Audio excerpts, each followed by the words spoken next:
Nós estamos no município amazonense de Humaitá e subimos o Rio Madeira mais ou menos 20 minutos e entramos nesse igarapé que nos leva ao Lago do Poruzinho. Aqui ao meu lado está o professor Vanderlei, pesquisador da Universidade Federal de Rondônia, que há 12 anos anda por esta região desenvolvendo um trabalho de pesquisa em parceria com outras universidades. Nós vamos conhecer esse trabalho, mas antes eu queria que o professor me fizesse um histórico da escolha dessa comunidade, como se chegou aqui e que trabalho está sendo desenvolvido. Sim, Alexandre, é um estudo em que, iniciado final dos anos 80, por conta das atividades de garimpo de ouro, de mineração de ouro, e buscando pessoas com potenciais pessoas contaminadas pela questão do mercúrio proveniente do garimpo, nós começamos a buscar aqui por essa região áreas em que pudéssemos ter acesso a pessoas, a populações isoladas, né? Porque essas populações elas têm um elevado consumo de peixe e o peixe é o principal vetor da entrada desse mercúrio. Então foi assim que no início de 2000 nós demos o início a um estudo aqui nesse lago, em que envolvendo, né, desde essa época, um estudo em que considerava as condições do ambiente, ou seja, toda a dinâmica biogeoquímica do mercúrio na água, no solo, no sedimento, no peixe, nas plantas, e posteriormente, com o início desse projeto que a gente vai estar daqui a minutos conversando com outros pesquisadores, nós demos início a um estudo que tem uma sigla chamada IPETAM, que é um estudo translacional de ambiente e saúde aqui na região amazônica. Tem vários professores, vários pesquisadores de universidade brasileira, como você já citou, Alexandre, a Universidade Federal do Rio, a Universidade de Minas Gerais também, que tem um professor que está agora, que era da Unir e agora está na Universidade de Alfenas. Então são vários pesquisadores que a gente vai ter a oportunidade de ver o trabalho de cada um, envolvendo sempre essa questão do ambiente, ou seja, um grupo trabalhando com a parte ambiental, estudando água, sedimento e vendo o quanto isso poderia estar contaminando essa população. E os outros pesquisadores numa avaliação clínica de saúde, otorrino, várias especialidades. Isso para o nosso trabalho tem sido, para esses 12 anos de trabalho, tem sido muito interessante, pela participação da comunidade. A comunidade é totalmente integrada a esse estudo, é uma comunidade que está... Ela é beneficiada também com essas ações, né? Exatamente. Então, assim, há uma parte, sim, de assistencialismo, ou seja, não tem porquê nós estarmos incomodando essas pessoas tantos anos sem que nós pudéssemos, de uma forma, claro, muito pequena, mas tentar dar um retorno, né? Nós temos 2 dentistas que estão aqui avaliando a questão bucal e tentando dar um retorno em termos de tem problemas, vamos resolver o problema dentro, obviamente, das nossas possibilidades. Não estamos aqui também achando que vamos resolver todos os problemas, mas está sendo muito interessante, todos estão aprendendo, então tem o envolvimento de alunos, então são vários pesquisadores, alguns de renome internacional e os alunos atrelados a isso. Tentamos sempre trazer aluno da Uni, da nossa universidade, sempre com aquele objetivo de formação de massa crítica na região, quer dizer, que a gente entende que quanto melhor formado, óbvio que teremos melhor qualidade na nossa cidade também. Então tem vários aspectos que eu acho que a gente vai conseguir, depois vendo com cada pesquisador, o quanto esse projeto tem sido importante e eu tenho defendido ele assim de unhas e dentes. Tá certo. Nesses 12 anos, em termos bem objetivos, o que poderia concluir dessa comunidade, dessa questão saúde e ambiente, da exposição delas ao mercúrio, qual a conclusão que está se encaminhando?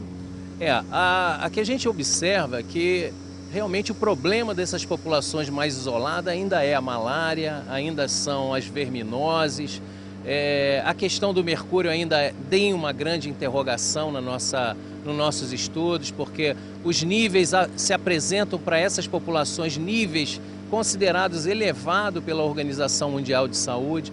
No entanto, aqueles sintomas mais tradicionais, ou seja, os sintomas da neurotoxicidade do mercúrio, de uma forma como já aconteceu em outras partes do mundo, nós não observamos em populações como essa. Ou seja, a população tem alto índice de mercúrio, mas não desenvolve sintoma consequente a isso. Pelo menos os sintomas, os maiores sintomas, ou seja, aquele sintoma, aquele conjunto de sintomas que caracterizou essa doença como o mal de Minamata. Isso nós não observamos e, segundo pesquisadores que estão aqui presentes, eles vêm dizendo que isso nós provavelmente, graças a Deus, não vamos observar. No entanto, nós estamos agora buscando sintomas ou alguma deficiência ou alguma reação ao que nós chamamos de uma saúde normal.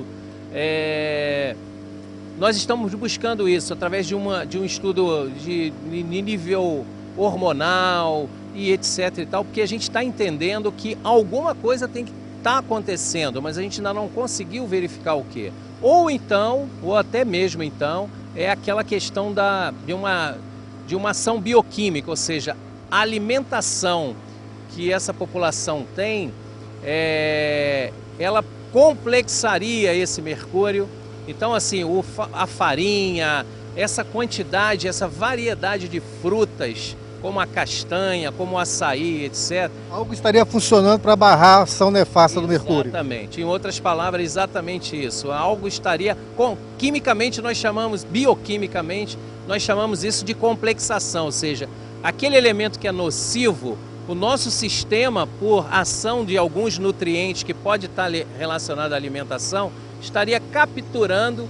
Então, quando a gente mede na pessoa, através da análise do cabelo, a gente consegue ver o nível alto. Mas aquela concentração, aquele nível alto daquela substância não está seguindo o caminho bioquímico para agir no dano à célula nervosa, isso é reconhecido internacionalmente, não há dúvida sobre o potencial neurotóxico, ou seja, o que significa isso? Ele é tóxico para as células nervosas. Então nós sabemos que ele tem essa ação, mas a gente está vendo também que essa ação não se manifesta de uma forma tão evidente assim aqui nessa região. Estamos chegando no lago, vamos mostrar o trabalho, as ações desses grupos, em busca de informações científicas e também de ações de apoio à comunidade.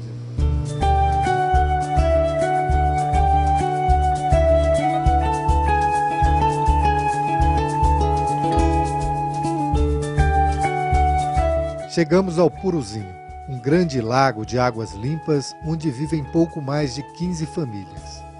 No passado já foram 25 famílias. Elas moram em casas simples, construídas nas partes mais altas das margens do lago para se proteger da cheia do rio Madeira, que influencia no nível do lago.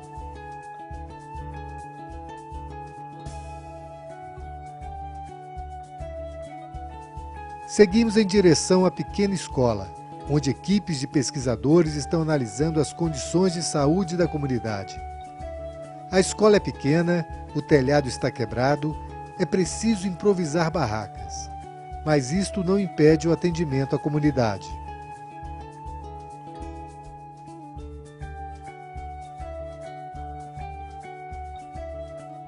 Meu nome é Davi Barbirato. Eu venho do Rio de Janeiro, fiz mestrado em periodontia lá na UFRJ, sou especialista em periodontia e estomatologia e agora sou aluno de doutorado lá no Instituto de Biofísica Carlos Chagas Filho. O que a gente está fazendo aqui nessa expedição está sendo conhecer as reais necessidades de tratamento da população para tentar de alguma maneira não só encaminhar eles ao serviço mais próximo que é o Humaitá para o que eles precisarem, como também ajudar eles a tentar pedir ou dar uma orientação para o Serviço Público de Saúde do que eles mais precisam aqui para tentar melhorar a qualidade de vida dessa população.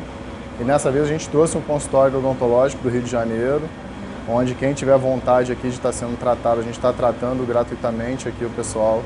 A gente diagnostica, diz o que eles têm, eles querendo serem tratados, a gente trata aqui mesmo. A gente montou equipamento aqui na escola, né? Está sendo nosso campo fixo.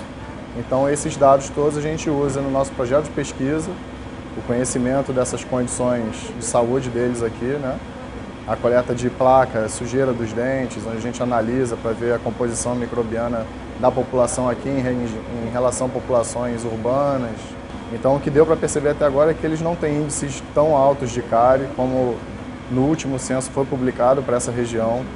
Então talvez alguma coisa alimentar possa contribuir para isso, por eles talvez não se alimentarem com tanto carboidrato, tantos açúcares aqui na população, tem menos índice de cárie. E principalmente doenças gengivais têm uma prevalência muito baixa aqui na população. Então assim, o esperado de uma população isolada ou quase isolada é que tenha índices mais altos de problemas bucais. É o que boa parte dos estudos mostram. Então a gente acredita que de alguma maneira o hábito deles aqui de alimentação ou alguns fatores ambientais podem de alguma maneira ajudar eles a terem menos problemas bucais, né, do que a gente imaginaria que eles tivessem.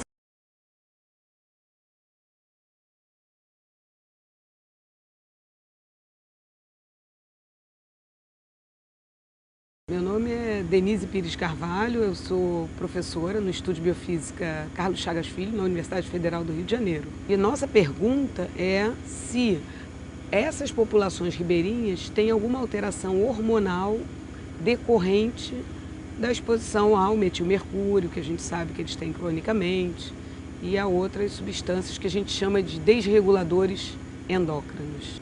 Então a gente já analisou algumas populações lá, ribeirinhas de Porto Velho, antes da hidrelétrica a gente analisou Teotônio, margem direita, margem esquerda, e agora a gente está aqui no Puruzinho, que é como se fosse uma população mais isolada, que servisse como controle do que está acontecendo com essa população mais próxima de Porto Velho. Lá em Porto Velho a gente tem dados preliminares que mostram uma prevalência de doenças da tireoide muito semelhante à que a gente encontra na cidade do Rio de Janeiro.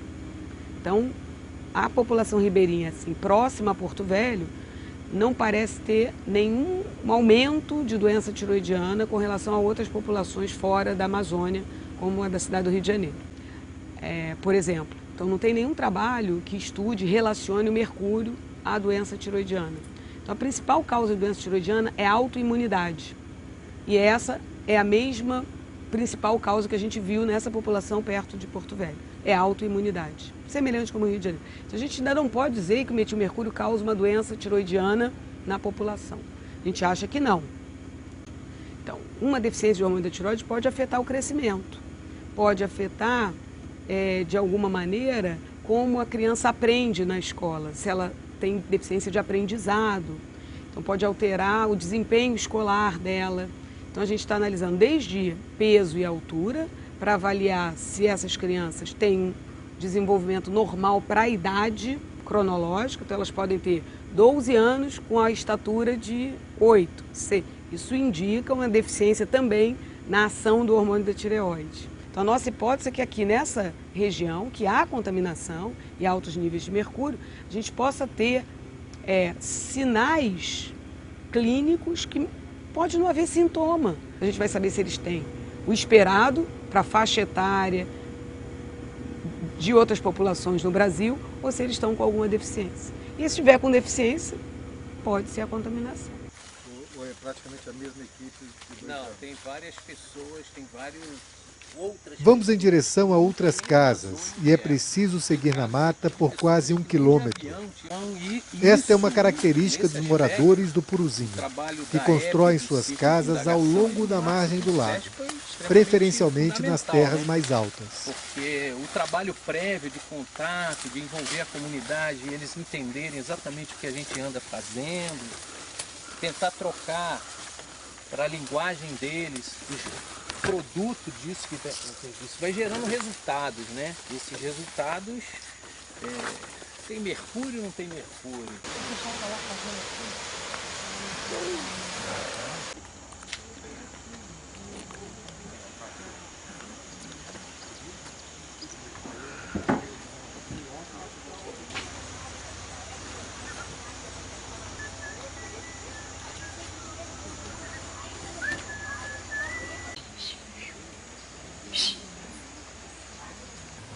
Então, meu nome é Ana Cristina, eu sou fonoaudióloga da Universidade Federal do Rio de Janeiro, no Instituto de Saúde Coletiva. Aqui nós estamos fazendo uma avaliação da audição da população da comunidade de Puruzinho, né? Então nós estamos fazendo uma audiometria impedanciometria e o teste de emissões otoacústicas, né, que é o famoso teste da orelhinha, o teste que é feito nas maternidades logo que o bebê nasce. Percebemos que eles têm uma saúde auditiva muito boa, né? Ainda não apareceu nenhum que teve algum tipo de alteração. Teoricamente, esperávamos alterações na saúde auditiva deles, principalmente no teste de emissões otoacústicas, né, que é um teste específico que avalia a parte periférica e posteriormente estaríamos avaliando a parte central, né, mas os primeiros pacientes que a gente avaliou não apresentaram a alteração que a gente estava esperando. Realmente a gente ainda não conseguiu explicar, por isso que a gente está querendo estudar muito essa população, né? Porque com níveis altos de mercúrio, eles têm uma saúde muito boa, né? Então, também um dos focos da nossa pesquisa é por que eles não apresentam tudo que a teoria nos diz que deveria aparecer, né? Dois caminhos que você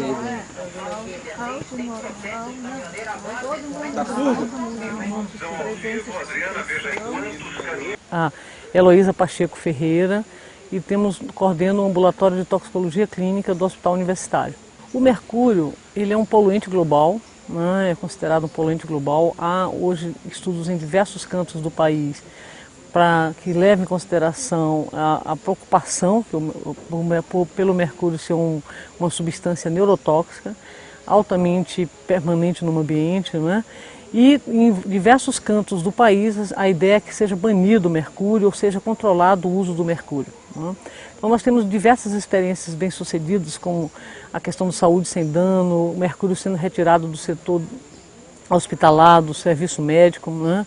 Como tirando termômetros, esfigmomômetros sem mercúrio e tal, a questão do controle das emissões do mercúrio no garimpo. E a realidade aqui da Amazônia, ela é preocupante porque foram décadas de uso do mercúrio no garimpo e ele sofre a biomagnificação, ele fica presente no ambiente durante muitos anos. E as populações ribeirinhas da Amazônia, principalmente as populações tradicionais, elas têm como alimento básico o peixe.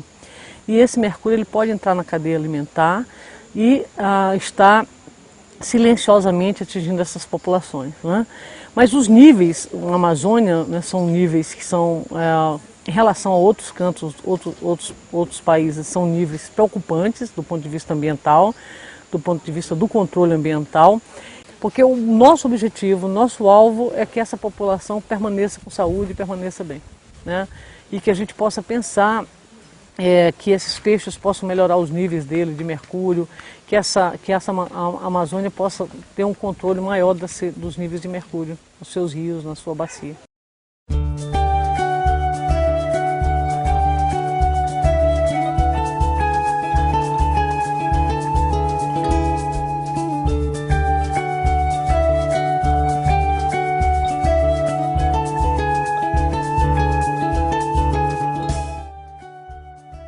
Estamos de volta ao local onde foi construída a escola que serve de apoio para atividades do projeto e a pequena capela, sede das ações de educação e meio ambiente. As ações ambientais e temas de interesse da comunidade são abordados a partir de uma técnica conhecida como ciclo da indagação, em que se questiona os interesses e as necessidades dos moradores do lago. É desta técnica que surgiu uma ação concreta, um banheiro seco para a comunidade. Bem, meu nome é Sérgio Augusto Coelho de Souza, sou pós-doutorando do INPETAN, realizando esse trabalho de indagação comunitária e ensino de ecologia no pátio da escola aqui do Lago do Puruzinho, desde 2010, né, em parceria aqui com o Márcio Rodrigues Miranda. Nossa formação é basicamente a mesma, viemos da mesma faculdade durante a graduação em Biologia. Também fizemos o mestrado e doutorado basicamente no mesmo instituto e a gente desenvolve junto esse projeto do ensino de ecologia no pátio da escola e do ensino de indagação juntamente com a comunidade do Puruzinho. O objetivo, primeiramente, é observar com mais detalhe o nosso entorno, gerar uma curiosidade, que daí a gente começa a questionar o ambiente em que a gente vive e faz uma pergunta, refletir em cima dessa pergunta e daí gerar uma nova pergunta Por isso essa ideia de ciclo, sempre gerando um novo conhecimento. Na realidade, esse é um banheiro seco, né? Já é uma arquitetura sendo utilizada em ecovilas, e com atitudes deles, construíram primeiramente esse banheiro, cavaram uma grande fossa, né?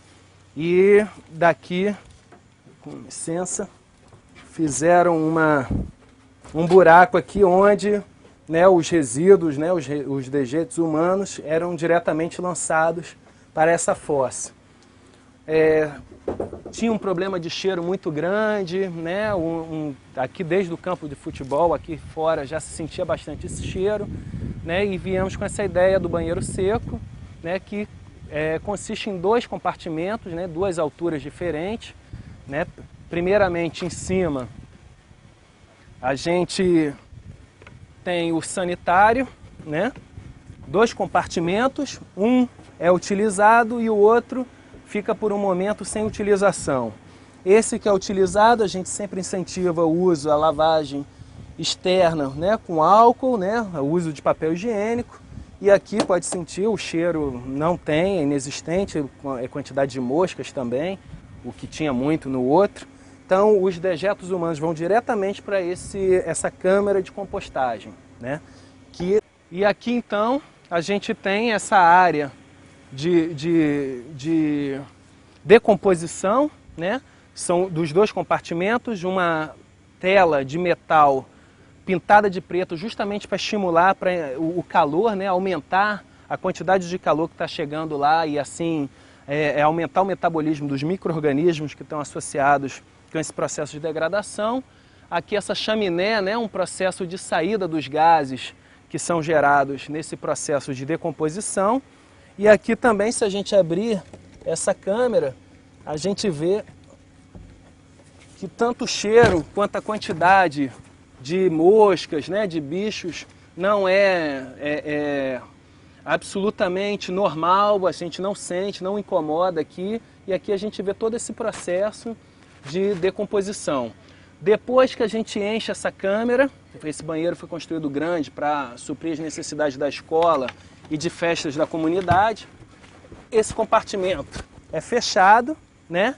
E espera em torno de 6 meses esse processo de degradação. Enquanto isso, o outro compartimento, que agora inclusive está vedado, né, é utilizado, né? E depois desse processo de 6 meses a gente vai fazer as análises, né, microbiológicas, de parasitas e da qualidade desse material, uma terra preta que é gerada, que pode ser utilizado aí nas práticas da comunidade. Além desse banheiro seco, a gente construiu um sistema de captação de água da chuva aqui junto à escola, justamente para incentivar a lavagem da mão, né? Então a criança faz suas necessidades na escola, né? A chuva aqui na Amazônia, principalmente nessa época abundante de água, ela é captada ali do telhado, nesse sistema de canos, né? É acumulada nessa caixa d'água e aqui do lado temos uma torneirinha aqui onde a criança, no nível mais baixo, possa lavar sua mão. Meu nome é Rosana Vieira Guastebe.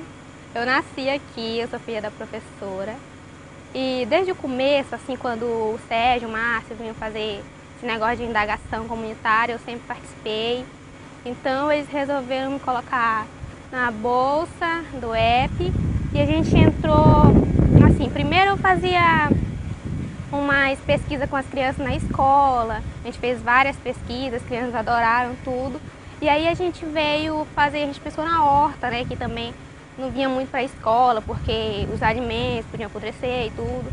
Aí a gente resolveu fazer a horta, que é para ter mais alimento aqui perto da escola, assim, que a gente mesmo tentou fazer. Então, a gente trabalha com comparação.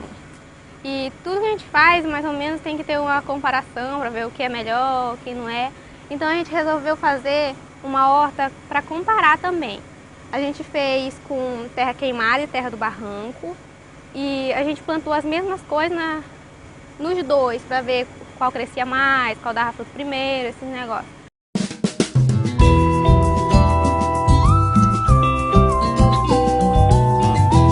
No Vamos acompanhar agora uma pesquisa de água e de sedimento do fundo do lago, em que se analisa aspectos químicos e bacteriológicos.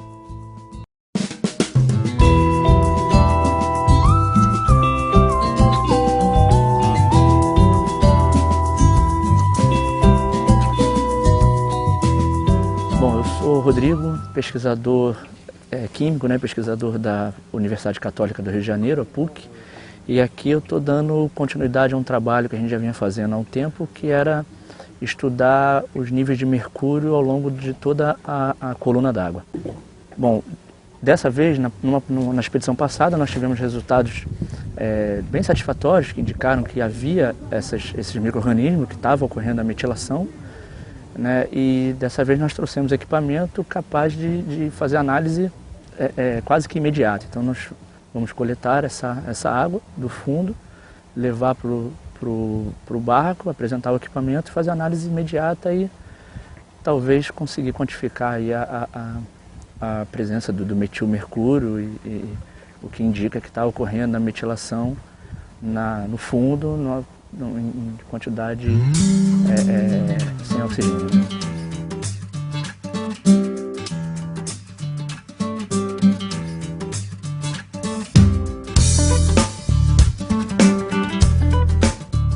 Meu nome é Gunter, sou Gunter Bruxa, sou professor da Universidade Federal de Rondônia e hoje eu encontro lotado no Instituto de Ciência e Tecnologia da Universidade Federal de Alfenas, em Campos de Poços de Caldas. Aqui nós estamos envolvidos na pesquisa para entender um pouquinho sobre o processo de metilação do mercúrio. Os dados aqui pretendem subsidiar o entendimento da ciclagem do mercúrio e aqui nós estamos coletando, determinando as variações físico-químicas da água e vamos fazer uma coleta de sedimentos também. E a ideia da nossa pesquisa seria estudar os micro-organismos que fazem a metilação do mercúrio. A nossa grande pergunta é quem são os micro-organismos aqui da bacia que estão envolvidos na metilação do mercúrio e quem são essas bactérias redutoras de sulfato. Então, por aqui nós estamos fazendo essa determinação das variações físico-químicas na água para entender um pouquinho as condições físico-químicas e também coletando o sedimento para que a gente possa estudar esse grupo microbiano tão importante para a ciclagem do mercúrio.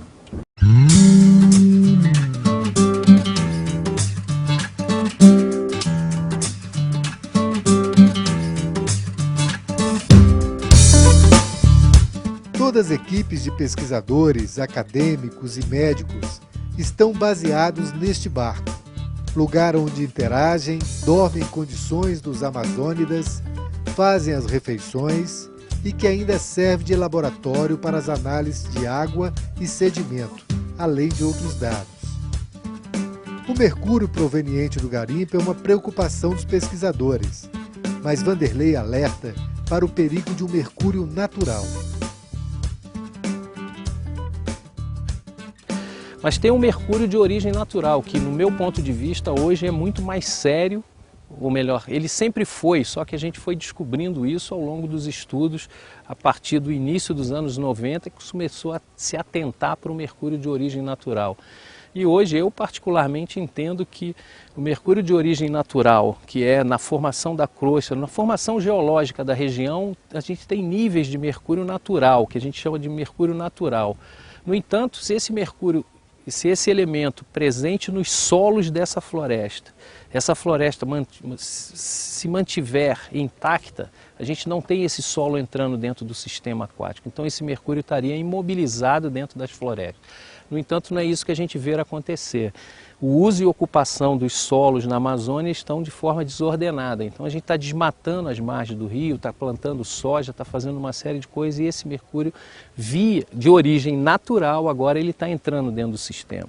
E ele está numa forma química muito mais fácil de se transformar no metilmercúrio, que é a forma mais tóxica, do que o mercúrio de origem do garimpo, que é um mercúrio metálico que demora um tempo maior, quimicamente falando, para se transformar.